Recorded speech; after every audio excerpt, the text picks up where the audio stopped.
keep the ball rolling. I'm not really Oh, into there it you go. anymore, but you know what I'm saying. The Slattery's got to carry on the Slattery family name. What's up? How's it going? Can you hear me okay? I can hear you perfectly. Perfect. And before I let you say a single word, I absolutely am awestruck by your beard. That is literally that is a masterpiece of a beard. That is hashtag beard goals.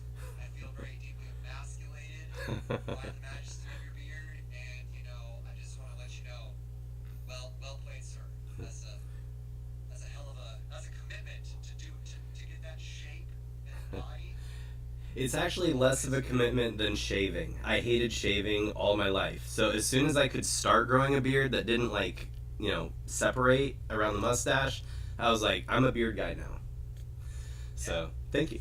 Amen, brother. Amen. So there you go. So now that I got that out of my system, I just had to fanboy over your beard for a second. What is your question? How can I serve you? What do you got going on? Well, honestly, I just wanted to come on and say thank you for mainly because this has been helpful for me a lot. I am not in a coaching realm. So I didn't when I saw the ad, I was just like posting some weird woo woo coasters on Facebook Marketplace, and I saw this picture of some guys that kind of look like Nickelback, and I was like, I don't know what's happening here, but I don't know. Sure. Me, Aaron, and Vic look like me and Aaron and Vic like Nickelback. Is that the reflection? Well, at first glance, I was like, "Hey, all these guys got long hair, except for this one fella." I don't know, I liked it, Yeah. but so I felt drawn, and it's been really helpful to me. I'm a stay-at-home dad right now, and I'm also a game developer, and I'm working on putting out a story that I've been building for a long, long time, and Like this video is games. yep, video games. And I it's been a struggle getting through. Just being a stay-at-home dad has been very hard on me emotionally. And because I used to work in healthcare, and I did IT support in healthcare, which was, you would think I'm just dealing with computers all the time, but I was IT for the doctors in the emergency room, or in the OR. So I saw a lot of people dying. I saw a lot of things that IT and artist isn't supposed to be, seeing on the reg. Like, I'm okay watching horror movies, but in real life, it's hard. Yeah. But Yeah. yeah, so my struggle right now, where I'm at with my business, is trying to figure out how to convey to people that they should invest in my project. And that, like that, Sales. yeah, Yeah. yeah, because I mean it's still sales, and it's, everything has been very helpful in the um like there were some meditations that just left me crying, because it was it like just some of the things that you said have been very helpful and very Yeah. it's like, I don't know if anybody else can relate to this, but like that moment when you get kind of like a wash over, like a wave of like, oh yeah, and it's like you don't just understand, but you feel it in your body, like Feel it. you can feel that there is something that you're just unlocking in yourself. um Yeah. That for me is the greatest. Those are the moments, man. Those are the moments when the teaching goes from here to here. mhm. And that for me is my greatest joy. Like my greatest joy, and if I have one superpower, I feel like I feel like I got a couple, but I have one superpower that's my favorite superpower. It's through my ability to communicate, use my voice to support people in getting from here to here, and to actually feel the teaching, to feel the message, and then from that feeling place, inspiring people to take action. And I don't think there's any greater skill that you can learn, and that's basically what enrollment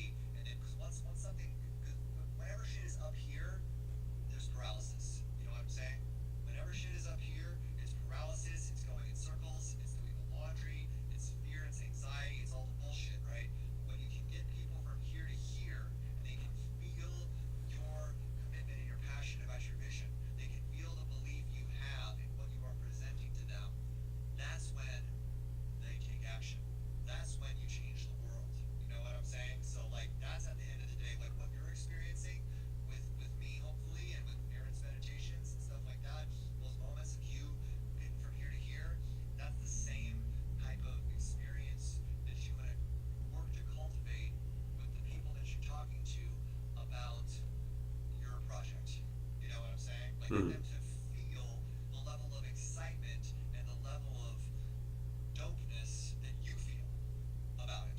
You know what I'm saying? Yeah, that makes sense. So give me just to give me a snapshot. Give me the 30-second pitch, elevator pitch for your game. 30 seconds.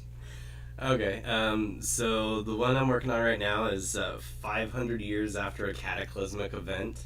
Um, a man in a ship emerges, drops a little brass ball on the ground, and from that ball, a cute little robot that gives off kind of like Wall-E vibes emerges, and is basically sent on Wall-E meets The Last of Us adventure to very cutely dispatch horribly mutated creatures on the Earth. And that's the pitch for it. Basically it's a post-apocalyptic, but it's a post-apocalyptic thing, but instead of like the man and his dog, it's the man and his robot. Well, actually, the dude takes off just the robot.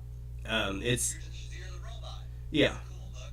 yeah. By the way, I'm a former gamer who still dabbles from time to time. I played The Last of Us. It was one of the most powerful experiences of my life, Mm, consuming any type of media or content. You know what I'm saying? yeah. And so one of the things about that game that made it, I think, so profound was the emotional impact of the plot and everything else. So like I think that's a cool idea and a cool look, and I think that that's something that would be really intriguing to people. So, what is the block you're feeling around communicating it to people? Like, what is coming up, or what's not landing when you communicate that to other people?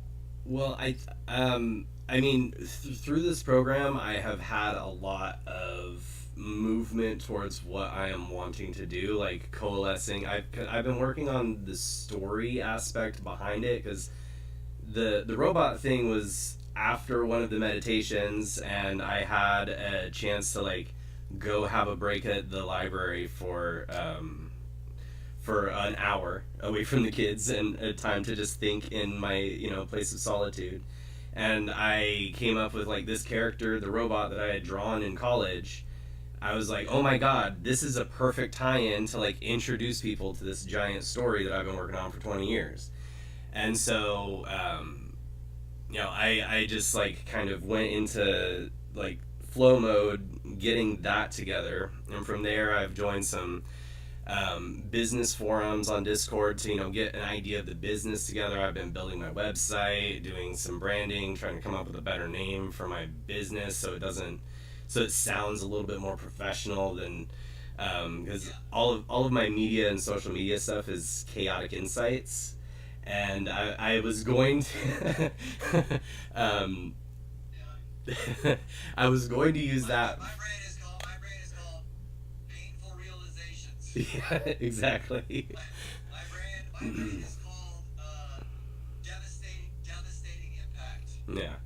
Well, and my social media presence was started by just going on TikTok and talking about politics. So, which chaotic insights is, and You have a rebrand that gets to happen, right? Because like chaos is not one of those things that is going to necessarily drive a lot of traffic. I mean, it's kind of intriguing, but also it wasn't even grounded in what it is that you're doing now. You know what I'm mhm. saying? So like, and again, like this conversation's like a little outside of the scope of like, like what most people are doing here, but it sounds like you're in that early stage of like inspiration and everything, and that right now your biggest breakthrough is going to be around just continuing to get more clarity by taking action, right? Like you're going to rebrand yourself, you're going to rebrand your business, your company, and you're going to get to like reach out to developers and different people in the space, and I would get feedback. I would Mhm. go on LinkedIn. I Mhm. would start reaching out to developers. Maybe you could even maybe hire, like obviously if you go into full-time purpose, we'll be able to support you if you want to build a platform and go that way and do that thing. And also like I'm sure there are like, coaches and people out there that specialize in like tech branding and in helping you, navigate that world because I'm sure that's a very specialized world, in terms of Mm-hmm. But like, it's really just going to be, and this is the same, basic thing that I'm going to invite everybody into. It's setting like a vision, So for you right now, I would hope that the vision is you create this beautiful masterpiece, hero's journey of a game that's in some way a reflection of your own hero's journey and maybe some of your own pain that you're experiencing in being a stay-at-home dad, in feeling trapped in areas of your life, and this robot's like trapped and it's a robot, it's not a person. So how can it relate to other people and everyone's trying to kill it because they're all like post-apocalyptic zombies or like whatever the fuck, And so, and I feel like a lot of people in this world feel like robots. They feel like they're constantly living in fear. They feel like an aspect of their humanity, like they feel like they don't have control, because they're living in a world and a paradigm that robs you of control and autonomy if you allow it to. You know what I'm saying? Mm-hmm. So the robot can be like a metaphor and an extension of the feeling of frustration and trappedness and fear and disconnection from our feelings that so many people are feeling in their own life. You know what Mm-hmm. I'm saying? And that can be that can be part of how you pitch this. Is that the robot is like a representation of the disconnection and fear and sort of like automated, suffocated way that people feel like in their lives right now. That's just me off the top of my head throwing some stuff at you. Yeah, that makes sense. And Yeah. I will say LinkedIn has been really helpful. And anybody looking for their community, LinkedIn is a fantastic place because you will get Yes. you can find professionals in your. I have found so many fantastic resources on LinkedIn. Just finding people that because they're ideally on there to be business professionals. So like I mean not everybody especially with recent events but Yeah.